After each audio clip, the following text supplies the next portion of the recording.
नमस्कार सर्व लाडक्या बहिणींचे या ठिकाणी सहर्ष स्वागत। सर्वांना विनंती करतो, सर्वांनी पटपट व्हिडिओला लाईक करून घ्या। चॅनलवर नवीन असाल तर सबस्क्राईब करा।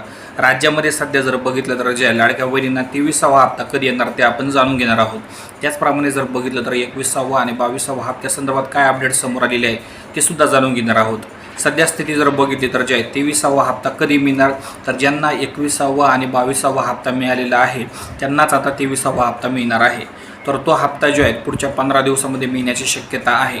त्याचप्रमाणे जर बघितलं तर जे ही शक्यता काय आहे, कारण बहुतांश लाडक्या बहिणी विचारत होता की याच महिन्यात पैसे मिळणार का, तर नाही, सध्या शासनाच्या तिजोरीवर मोठा दबाव आहे, त्यामुळे शक्यतो या महिन्यात तरी मिळणार नाही। मात्र पुढच्या महिन्यात 15 जूनपर्यंत तुम्हाला पैसे नक्कीच मिळू शकतात।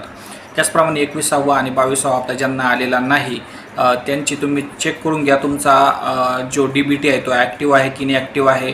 त्याचप्रमाणे KYC करताना जर काही चूक झाली असेल तर ती दुरुस्त करण्याची जर संधी मिळाली तर लवकरात लवकर दुरुस्ती करून घ्या।